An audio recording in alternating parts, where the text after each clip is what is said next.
You wake up every morning with a weight on your chest that was not there 2 years ago. It is not a medical condition. No doctor can diagnose it. No prescription can treat it.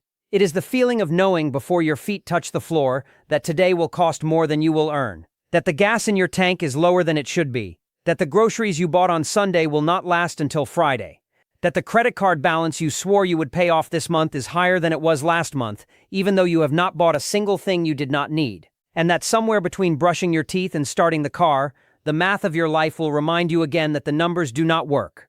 And they have not worked for a while, and you do not know how much longer you can hold it together before something gives. This summer is the summer something gives. Not for some Americans, for millions of them. AI-driven layoffs are hitting white-collar workers who were told a degree would protect them.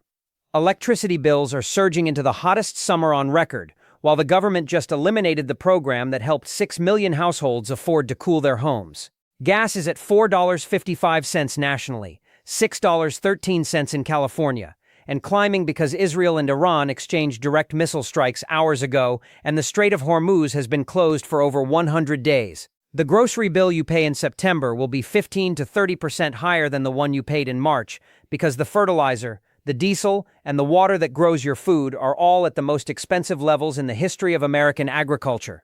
Your insurance renewal is about to arrive with a number that adds $100 to $300 per month. Your credit card is compounding at 23.79%.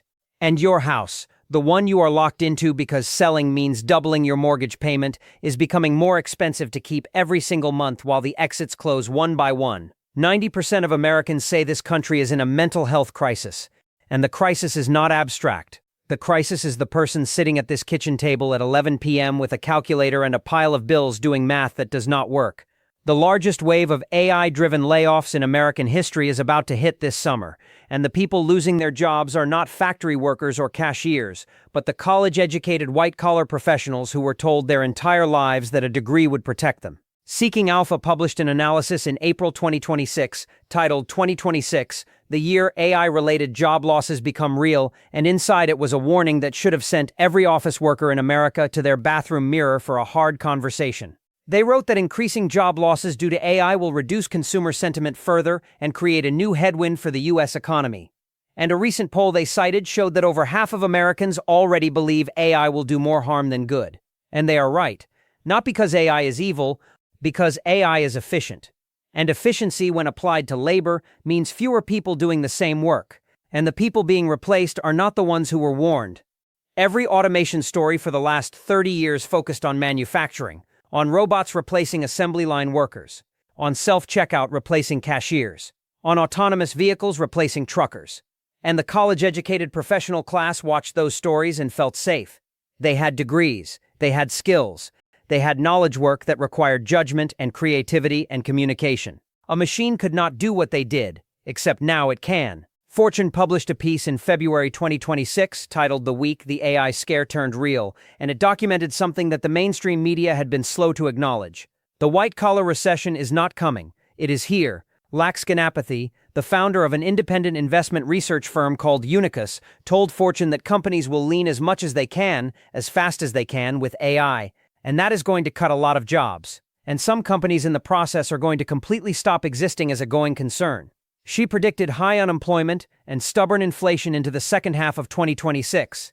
And CIO published a piece in January 2026 that laid out 3 AI truths that nobody wanted to hear. The first truth was that mass layoffs driven by AI will only increase. They noted that Microsoft, Siemens, Google, Meta, and Amazon have already laid off thousands of workers globally. And the article said the harsh reality is that the majority of people do not have a financial safety net that would allow them to spend a year rediscovering their passions and talents. That sentence describes the summer that is about to hit millions of American families. A layoff email arrives in July. The severance is 8 to 12 weeks. The job market is frozen because the Alliance survey found that 71% of employed Americans are job-hugging, clinging to their current positions out of fear, which means fewer openings for the people who just got pushed out. And the person who lost their job has $252 trillion of collective credit card debt backing them into a corner, a savings rate of 4%, and a housing market where the mortgage they locked in at 3% cannot be replaced without doubling their payment. They cannot move. They cannot downsize. They cannot pivot. They are stuck. In a house they cannot sell with a resume that AI just made. Less valuable in a job market that is not hiring because every company is doing the same thing, replacing the expensive human with the cheaper algorithm. And the Allianz survey confirmed that 48% of Americans are more stressed heading into 2026 than they were at the start of 2025. Healthcare costs and lack of job security were the fastest-growing concerns. The summer of 2026 is not going to be the summer of vacations and barbecues for millions of white-collar families. It is going to be the summer of the email. The one that starts with "We appreciate your contributions" and ends with "Your position has been eliminated." And the person reading it is going to look at their spouse across the kitchen table and realize that the degree they spent $80,000 on and the career they spent 15 years building just became a line on a resume that an algorithm made irrelevant. That is the harsh reality, and it is arriving in inboxes across the country right now. The government just eliminated the program that helped 6 million households pay their electric bills, and this summer is forecast to be one of the hottest on record, and the electricity that cools your home is about to become a luxury you cannot afford. 3 in 4 Americans are worried about rising energy costs. That is not a fringe survey. That is updated 2025 polling data cited by the University of Tennessee's Energy Research Division. 75%. 3 out of every 4 people in this country are worried about whether they can afford to keep the lights on and the air conditioning running. And the federal government's response to that worry was to eliminate the one program that was helping the people who could afford it the least. LIHEAP, the Low-Income Home Energy Assistance Program, has been defunded in the proposed 2026 budget. The program provided direct financial assistance to approximately 6 million households per year to help pay heating and cooling bills. 6 million families gone. And the timing is not just bad, it is catastrophic. Because the United States is headed into what NOAA forecasters expect to be one of the hottest summers on record. The last 3 summers have each broken temperature records. 2023 was the hottest on record at the time. 2024 broke it. And 2025 broke it again. Climate scientists are projecting above-average temperatures across much of the continental United States through August 2026. And when the temperature goes up, the air conditioning goes on. And when the air conditioning goes on, the electricity bill surges. And 43% of American electricity comes from natural gas. And natural gas follows oil. And oil just surged 4.9% in a single session because Israel and Iran exchanged direct missile strikes. The Strait of Hormuz has been closed for over 100 days. And the natural gas market, while not directly transiting the strait, is priced in the same global energy complex that responds to every escalation in the Middle East. When oil spikes, natural gas follows. When natural gas spikes, electricity prices follow. And when electricity prices spike during a heat wave, the bill that arrives in August does not look like the bill that arrived in April. A 2023 national survey found that nearly 1 in 4 Americans were unable to pay their full energy bill for at least 1 month in the prior year. 1 in 4. And nearly 1 in 4 reported that they kept their homes at unsafe temperatures to save money. That means tens of millions of Americans are already choosing between cooling their home and eating, between running the air conditioning and paying the credit card minimum, between surviving the heat and surviving the month. And conservative estimates from the energy assistance community suggest that utilities shut off power to more than 3 million U.S. households each year because the residents cannot pay their bills. 3 million disconnections per. And without LIHEAP, the number of disconnections this summer will be higher, because the program that covered $300 to $600 of the annual energy bill for a low-income family was often the difference between keeping the power on and having it shut off. And the National Energy Assistance Directors Association projected that average summer cooling costs will reach $719 this year, up 8% from last year. And that projection was made before the latest oil surge. At current natural gas prices, inflated by the Iran war and the Hormuz closure, the actual number could be $800 to $900 for an average household. And for households in the South and Southwest, where temperatures regularly exceed 100 degrees for weeks at a time and air conditioning is not a comfort but a medical necessity, the bill could exceed $1,200 for the season. And the CDC has documented that extreme heat kills more Americans than hurricanes, tornadoes, floods, and lightning combined. Heat is the deadliest weather event in the United States, and the people who die are overwhelmingly the elderly, children under 5, people with chronic health conditions, and people who cannot afford air conditioning. The 2021 Pacific Northwest heat dome killed over 800 people. Most were elderly. Most were alone. Most were found in homes without functioning AC. And that was a localized event. A nationwide heat wave in a summer where electricity costs have surged, where LIHEAP has been eliminated, where 6 million households just lost their energy assistance, and where 3 in 4 Americans are already worried about affording their bills, is not a weather event. It is a public health disaster waiting for the thermometer to reach the trigger temperature. And the trigger temperature is coming. It comes every summer. And this summer, for the first time, the safety net that was supposed to catch the most vulnerable people when the heat arrived has been pulled out from under them. For millions of Americans who commute to work by car, the math of driving to their job is about to break this summer because the cost of getting there will exceed what they earn after they arrive. The average American commute is 27.6 minutes, one way, according to the Census Bureau. That translates to approximately 16 miles each direction, or 32 miles round trip. 5 days a week. That is 160 miles per week. At an average fuel economy of 25 miles per gallon, which is the current light vehicle fleet average, that is 6.4 gallons per week burned purely on the commute. At the Memorial Day national average of $4.55 per gallon, that commute costs $29.12 per week, $127 per month. Manageable, tight for a lower-income worker, but functional. Now take that to $6 per gallon, which is where California already is and where the national trajectory points by midsummer, if the strait remains closed and Israel and Iran continue exchanging strikes. At $6, the same commute costs $38.40 per week, $166 per month. That is a $39 per month increase that lands entirely on the worker's budget with no corresponding wage increase. And at $8 per gallon, which is where San Francisco diesel already is, and where gasoline could reach in the highest cost markets by August, that commute costs $51.20 per week, $222 per month. And here is where the math breaks. The federal minimum wage is $7.25 per hour. At 40 hours per week, that is $290 per week before taxes. After federal income tax, Social Security, and Medicare deductions, the take-home is approximately $258.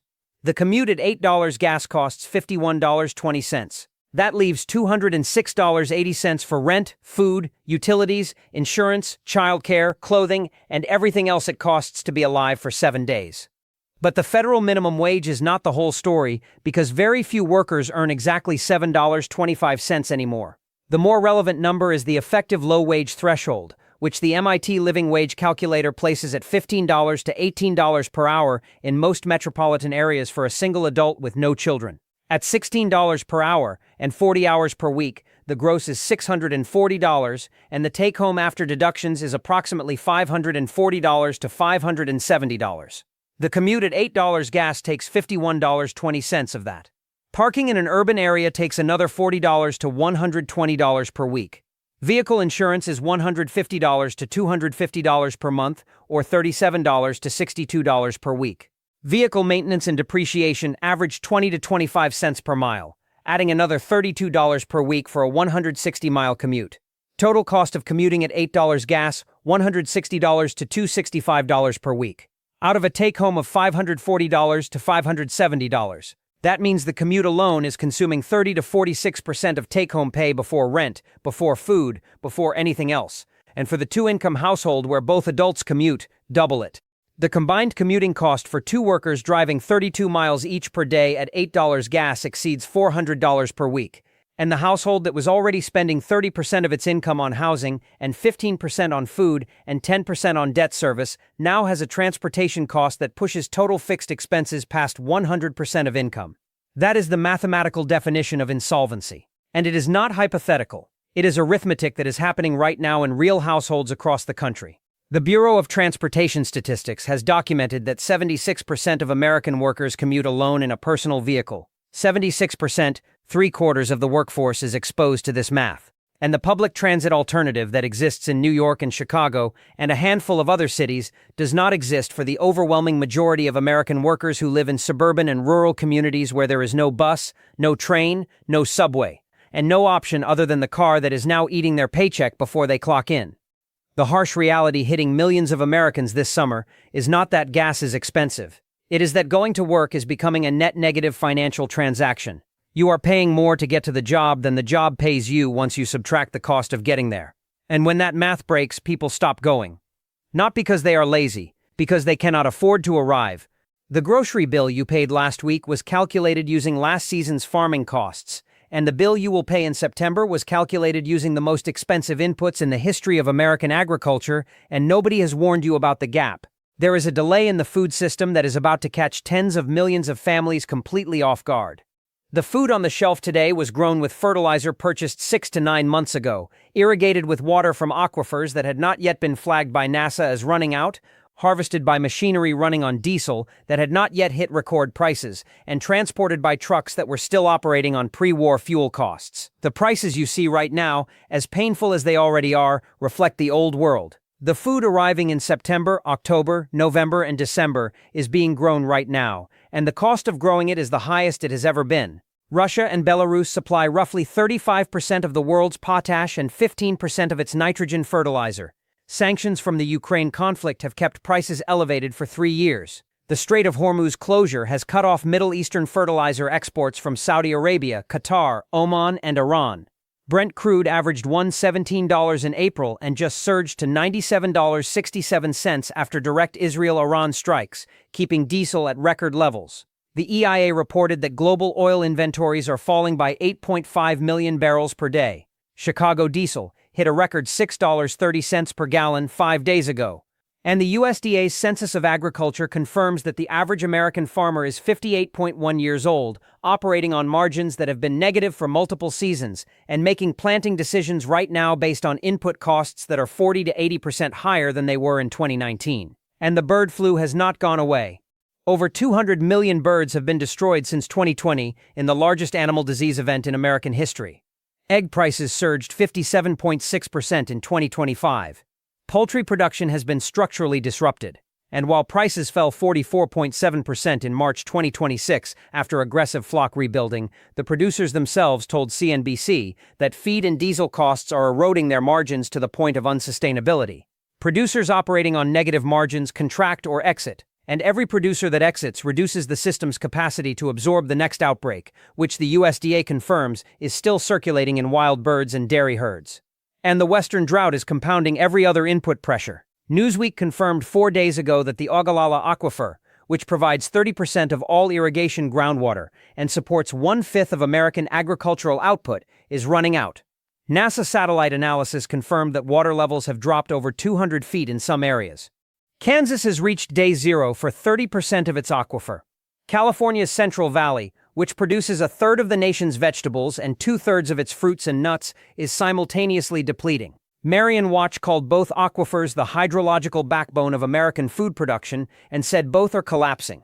And when the harvest from this season's planting arrives at the processing facilities and gets loaded onto trucks and delivered to distribution centers and stocked on the shelves, you walk past every Tuesday evening, every single one of those elevated input costs will be baked into the price. The fertilizer, the diesel, the water stress, the bird flu rebuilding, the labor shortages, the insurance surcharges on farmland in drought zones, all of it flows through the supply chain with a 6 to 9 month lag. And the grocery bill you pay in September will be the first bill that fully reflects the 2026 growing season. And it will be 15 to 30% higher than the bill you paid in March. And nobody on television will have told you it was coming, because the lag is invisible to the nightly news. But it is not invisible to the LDS Church, which operates its own farms and just sent 250 trucks across 50 states. It is not invisible to the USDA, which publishes the data that nobody reads. And it is not invisible to the farmers in the field right now who know exactly what this crop cost to plant and exactly what the shelf price will have to be for anyone in the supply chain to make a margin. The grocery bill you paid last week was the cheap one. The expensive one arrives in September. Your home insurance premium is about to arrive in the mail, and for millions of Americans, the number on that renewal is going to be the moment they realize the house they bought is becoming a liability they cannot afford to keep. Deep Sky Research published a report documenting that the Florida home insurance market has collapsed 78% in a single decade. Active policies fell from 3.2 million to 710,000. New policies written quarterly plunged from 164,000 to 37,000. State Farm pulled out. Farmers Insurance pulled out. Allstate is restricting. And the state-run insurer of last resort, Citizens Property Insurance, went from holding 6% of the market to 63%, from backup to nearly the entire market. And Homing published an analysis in April 2026 documenting the downstream consequence that nobody who bought a home in the last 5 years was warned about. No insurance means no mortgage buyer, because no lender will fund a loan on an uninsured home, which means the only people who can buy your house are cash buyers, and cash buyers buy at discounts of 20 to 40% below market value. Your home equity, which for 65% of American households is their primary source of wealth, evaporates not because of a housing crash, but because an insurance company decided your zip code is too risky at any premium you can afford. And this is not just Florida. Insurance premiums across the country have been surging at rates that make the inflation on groceries and gas look modest by comparison. The national average for homeowners insurance increased 33.1% between 2020 and 25, according to Bankrate's annual survey. And in the states with the highest exposure to wildfire, hurricane, tornado, and flood, the increases have been 50 to 100% or more. Texas homeowners saw an average increase of 27% in a single year.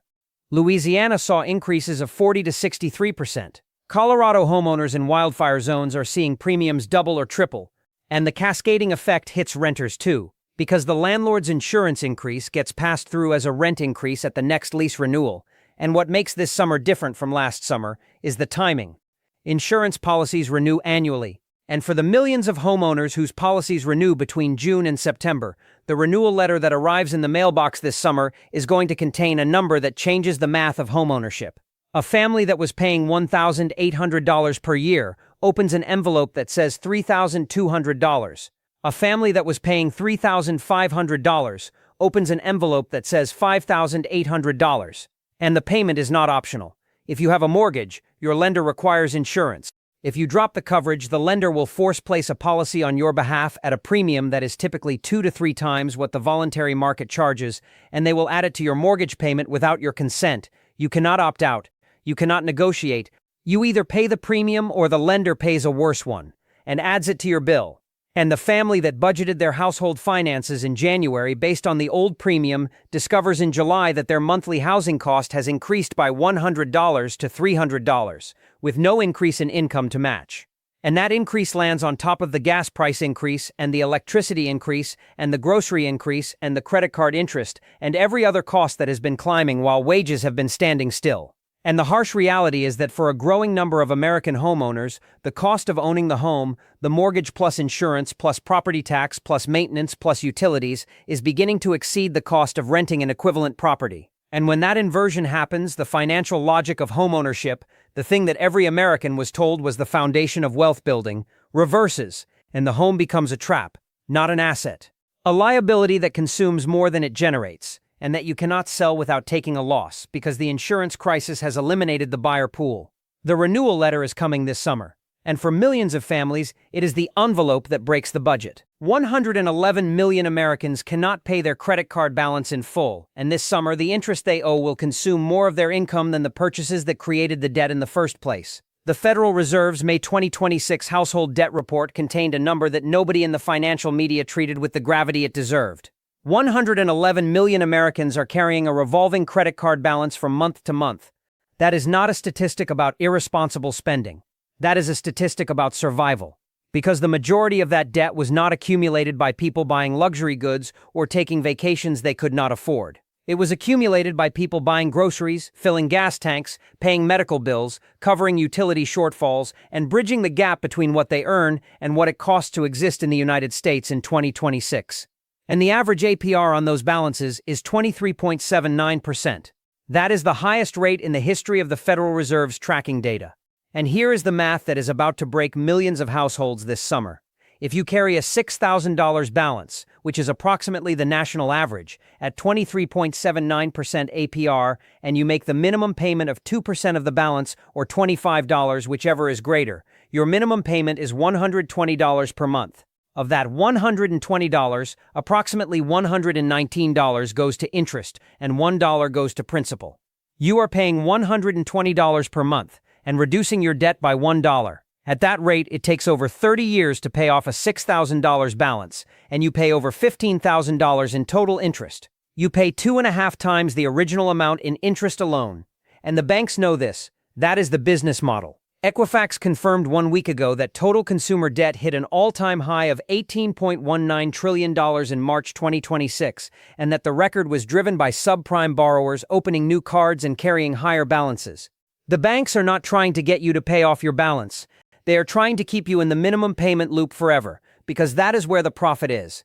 And they raised the aggregate credit limit to a record $5.5 trillion in Q1 2026, according to Federal Reserve data analyzed by Wolf Street. They expanded your credit line not because you became more creditworthy, but because they want you to swipe more. And every additional swipe at the gas station, the grocery store, the pharmacy, the utility bill adds to a balance that is accruing interest at 23.79%, while your income remains flat.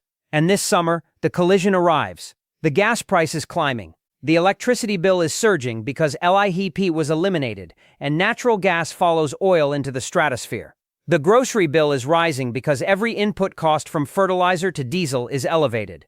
The insurance renewal arrives with a number that adds $100 to $300 per month, and the paycheck stays the same. And the gap between the paycheck and the bills grows wider every week, and the credit card absorbs the gap, again, and the balance climbs, and the interest compounds, and the minimum payment increases, and the person standing at the kitchen counter at 11 p.m. with a calculator and a stack of bills realizes that they are paying more in credit card interest per month than they are paying for food. Not because they are bad with money, because the system is designed to extract interest from people who have no other option. Student loan delinquency has already hit 17.01%. Total household debt delinquency is at 4.8%. And deep subprime borrowers, the people at the very bottom of the credit ladder, are at 99.2% credit utilization. 99.2%. They have essentially maxed out every dollar of available credit. There is no more room. And when the room runs out and the minimum payment can no longer be made, the default cascade begins. The card gets canceled. The credit score drops. The other card raises its rate. The auto loan application gets denied. The apartment application gets rejected. And the person who was holding it together with duct tape and a 23.79% credit line falls through the floor into a place where the math does not work at all. That is the harsh reality for 111 million Americans this summer.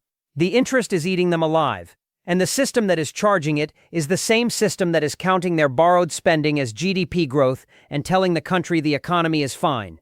80% of homeowners are locked into mortgage rates they will never see again, and the house that was supposed to be their greatest asset has become a prison they cannot sell, cannot refinance, and cannot afford to keep. Vasblock published an analysis 5 days ago, using a phrase that has never been used in the history of housing economics. They called it rational inertia. And what it describes is the most perverse trap in the American financial system. Approximately 50% of all mortgage borrowers in the United States are paying sub-4% interest rates.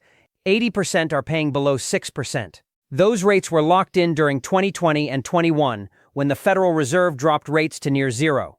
And those rates are gone. The current 30-year mortgage rate is hovering near 6.7%. And because the rate is attached to the property, not the person, the only way to keep your 3% mortgage is to stay in your house. If you sell, you give up the rate. If you buy a new home, you take on a mortgage at 6.7%. On a $400,000 home, that is the difference between $1,686 per month and $2,594 per month, $908 more per month, for the same house. And that math has frozen the entire housing market. Nobody is selling because selling means giving up the one financial advantage they have. And because nobody is selling, the inventory of homes for sale has collapsed. And because inventory has collapsed, prices have not corrected despite affordability being at the worst level in recorded U.S. housing data, according to Vasblock. Redfin confirmed that you need $110,000 in annual income to afford the typical home, while the median household income is approximately $81,000. That is a $29,000 gap between what you need and what you earn. And J.P. Morgan estimated the current housing shortage at 2.8 million units and said it could take 10 years to resolve. And here is where the trap becomes personal. This summer, you are locked in. You cannot sell because the next mortgage doubles your payment. You cannot refinance because rates are higher than what you currently pay. You cannot downsize because smaller homes in your market cost more per square foot than your current home. You cannot move for a job because the job would need to pay $30,000 to $40,000 more just to compensate for the rate increase on the new mortgage. And while you are locked in, the costs of staying are climbing. Your property tax is climbing because your assessed value went up with the market, even though you cannot access that equity without selling. Your insurance premium just arrived with a 27 to 60% increase. Your utility bills are surging because natural gas follows oil and LIHEAP was eliminated. Your maintenance costs are rising because every contractor, plumber, electrician, and roofer is charging more because their diesel and material costs went up. And the home equity that is supposed to make you feel wealthy is inaccessible. You cannot sell into this market without losing your rate.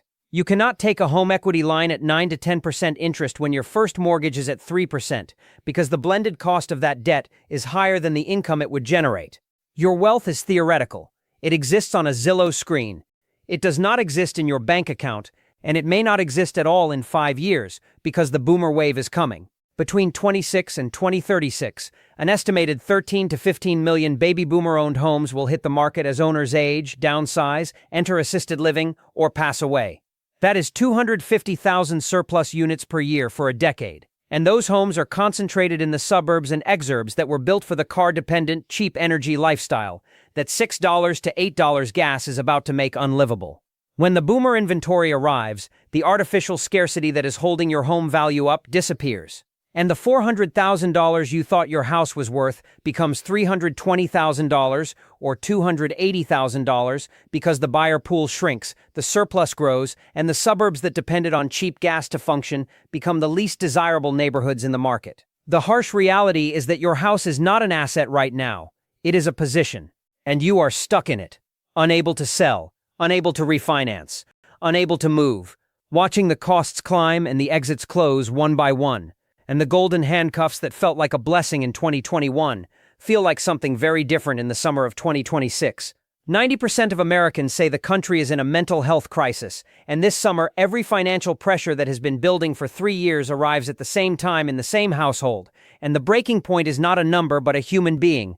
The KFF published a survey in late 2025 in which 90% of American adults said the country is experiencing a mental health crisis. 90%. That is not a partisan number. That is not a demographic slice. That is virtually the entire country agreeing that something is deeply wrong with the psychological state of the nation. And the American Psychological Association's Stress in America report confirmed that financial stress is the single largest driver of anxiety and depression in the United States. Not relationships, not health, not politics, money. The inability to pay the bills, the inability to save. The inability to see a future that is not defined by the next paycheck, and the next bill, and the next minimum payment, and the next gas fill, and the next grocery trip, and the next insurance renewal. And this summer, every one of those financial pressures arrives simultaneously. The AI layoff wave hits white-collar families who thought they were safe. The electricity bill surges because LIHEAP was eliminated, and natural gas follows oil into $6 to $8 territory. The commute becomes a net negative financial transaction for low-wage workers. The grocery bill reflects the most expensive farming inputs in history. The insurance renewal adds $100 to $300 per month, with no income increase. The credit card balance compounds at 23.79%, while the minimum payment barely touches the principal. The housing trap locks families into homes they cannot sell and costs they cannot control. And every one of these pressures lands on the same person. The same parent, the same household, at the same time. And the human body was not designed for sustained financial stress at this level. The cortisol response that evolved to help you survive a predator does not turn off when the predator is a credit card statement. Your nervous system does not distinguish between a tiger and a bill you cannot pay. It floods your body with stress hormones that were meant to last minutes and instead last months. And the result, clinically documented, is insomnia, depression, anxiety, irritability, immune suppression, cardiovascular strain, digestive disorders, and cognitive impairment. Financial stress literally makes you sicker, dumber, and more likely to die. And the CDC has documented that 264,000 Americans die of deaths of despair every year. Drug overdoses, alcohol-related deaths, suicide, 264,000. That number has been climbing every year. And the people who become that number are not weak. They are overwhelmed. They are people who carried too much for too long, and the weight exceeded what a human being can hold. And this summer, the weight gets heavier. Not incrementally, all at once. Because the gas price and the electricity bill, and the grocery surge, and the insurance renewal, and the credit card interest, and the layoff email, and the housing trap are not separate problems. They are one problem. They are the cost of being alive in a country that has been extracting more from its citizens every year while returning less. And the breaking point is not a number on a spreadsheet. It is a person sitting in their car in the driveway after work, unable to go inside because going inside means facing the bills that are on the counter and the conversation that needs to happen with their spouse about which ones to pay and which ones to let go. And they sit there, in the car, in the heat, with the engine off because they cannot afford the gas to let it idle. And they stare at the steering wheel and they feel the weight of every cost climbing while the income stays flat. And 90% of the country says this is a crisis. And the crisis is not abstract. The crisis is the person in the car. And the harsh reality of this summer is that the person in the car is not someone else. The person in the car is you, or someone you love, or someone you work with, or the neighbor you have not seen outside in 2 weeks. And the thing that separates the person who makes it through from the person who does not is not money. It is connection. It is the knock on the door. The text that says, "How are you doing?" Really. The offer to help without being asked. The community that notices when someone goes quiet. Because the systems that are supposed to catch people when they fall, the government programs, the safety nets, the institutions, they are being cut and overwhelmed and defunded. And the only thing left that works is each other. None of this is an accident. The system that is crushing you this summer was designed over 40 years of policy decisions to extract maximum wealth upward while distributing maximum cost downward, and it is working exactly as intended. Every harsh reality I have shown you in this video, the AI layoffs, the electricity surge, the commute that costs more than it pays, the grocery bill reflecting the most expensive inputs in history, the insurance renewal that breaks the budget, the credit card trap compounding at 23.79%, the housing prison you cannot escape, the mental health crisis that 90% of the country acknowledges is real. Every single one of them has a policy origin. None of them are natural disasters. None of them are acts of God. None of them are the inevitable consequence of a complex economy that nobody could have predicted. They are the result of choices made by people, in buildings, with names on them.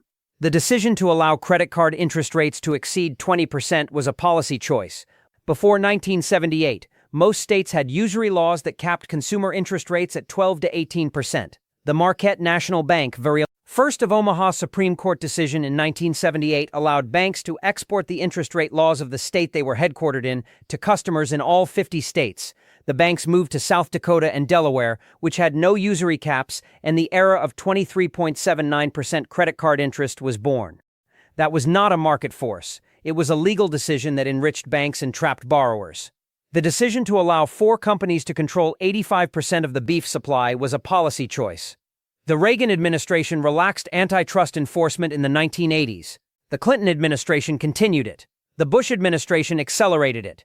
And by the time anyone noticed that JBS, Tyson, Cargill, and National Beef had consolidated the meat supply into a structure that could be disrupted by a single ransomware attack, the consolidation was irreversible.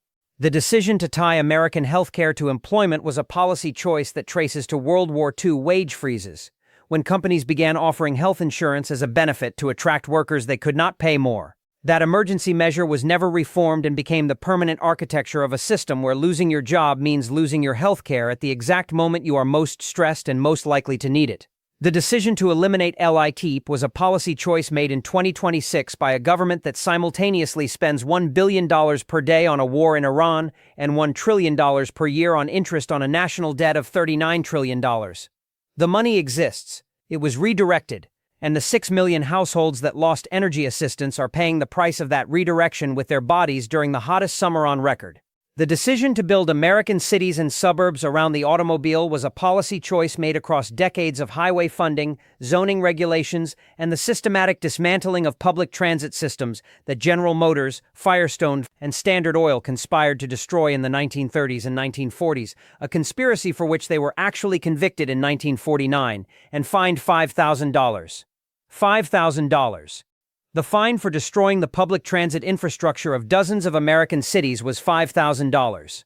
And the result is a nation where 76% of workers commute alone by car with no alternative, and where a gas price spike does not merely inconvenience them, but threatens their ability to get to work.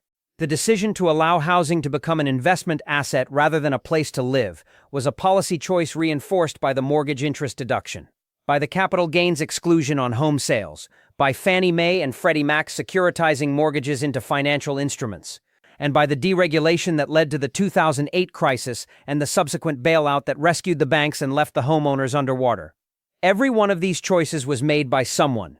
Every one of them produced a beneficiary and a casualty. The beneficiaries are the corporations whose profits are at record highs, the banks whose interest income is at record highs, the insurance companies that have raised premiums 33% in 5 years, while pulling out of the markets where the risk is highest, and the top 10% whose spending now drives 50% of GDP. The casualties are the 111 million carrying credit card balances, the 45% who cannot make ends meet, the 771,000 who are homeless, the 264,000 who die of despair, and the 90% who say the country is in a mental health crisis. The system is not broken. The system is working exactly as designed. It is extracting wealth upward and distributing cost downward.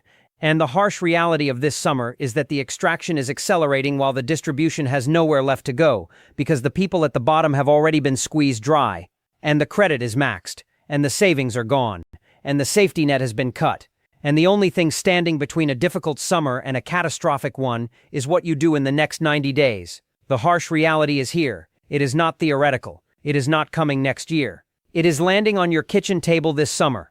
And the only thing that separates the family that survives it from the family that does not is whether they prepared before it arrived. I have spent this entire video showing you what is coming this summer. Not what might come, not what could come in a worst-case scenario. What is already in motion. The AI layoffs are happening now. The electricity bills are climbing now. The gas prices are surging now. The grocery costs reflecting $117. Brent crude and $6.30 diesel and depleting aquifers and elevated fertilizer costs are being planted into the ground right now and will arrive at your store in September.